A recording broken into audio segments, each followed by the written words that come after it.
माझे नाव सुप्ती सुहास राऊत, माझे नाव अमृता किरण घोटाळे व माझे नाव मनीषा मुरली ठोंबरे. आमचा विषय 2047 मध्ये विकसित भारत. 2047 मध्ये आपल्या देशाला स्वातंत्र्य मिळून 100 वर्ष पूर्ण होतील.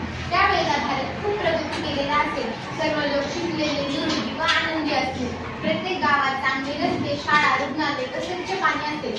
शेतकऱ्यांना आधुनिक साधने मिळतील व त्यांचे उत्पन्न वाढेल. भारत तंत्रज्ञानात व विज्ञानात जगाच्या बरोबरीने पुढे जाताना आपण पाहू. प्रत्येकांना चांगल्या नोकऱ्या व व्यवसायाची संधी मिळते. मुली व मुलांना समान मान मिळेल.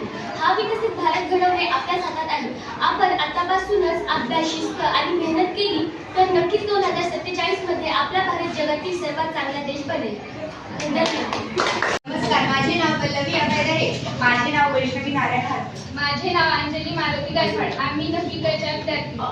आज आपण एक अतिशय महत्त्वाचा विषय पाहणार आहोत, तो म्हणजे हरित पर्यावरण. पर्यावरण म्हणजे आपली पृथ्वीवरील सर्व सजीव व हवा, पाणी हे सगळे निरोगी राहिले तरच आपले आयुष्य चांगले बनू शकेल. आज मोठ्या प्रमाणात प्रदूषण वाढत आहे. धूळ, जंगलतोड आणि प्लास्टिक यामुळे आपली पृथ्वी आजारी पडत आहे. यावरील सर्व उपाय आपल्या हातात आहेत. ते म्हणजे झाडे जास्तीत जास्त लावले, प्लास्टिकचा कमीत कमी वापर करावा, पाण्याची नासधूस होणार नाही याची दक्षता घ्यावी, स्वच्छता राखावी आणि या सर्व गोष्टींची सवय लावून घ्यावी. एक झाड लाखो समाधान हे आपण लक्षात ठेवूया. हरित पर्यावरणाचे रक्षण करणे ही आपली सर्वांची जबाबदारी आहे. हरित पर्यावरणाची रक्षण करणे ही आपली सर्वांची जबाबदारी आहे.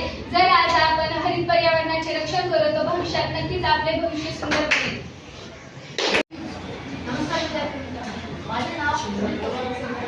माझे नाव मुर्शिदा. माझे नाव हरिओम विष्णू रसाळ.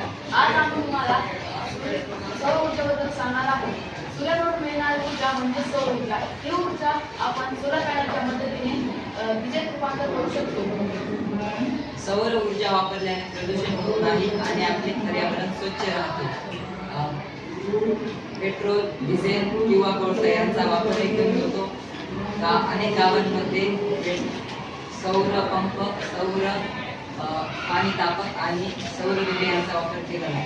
आपणही आपल्या घरावर सौर पॅनल लावू शकतो आणि स्वतःची वीज तयार करू शकतो. त्यामुळे वीज बिलही कमी होते आणि देशाचा खर्चही वाचतो. चला तर आपण सर्वांनी सौर ऊर्जा वापरण्यास प्रोत्साहन करावे व देशाचे रक्षण करावे. धन्यवाद.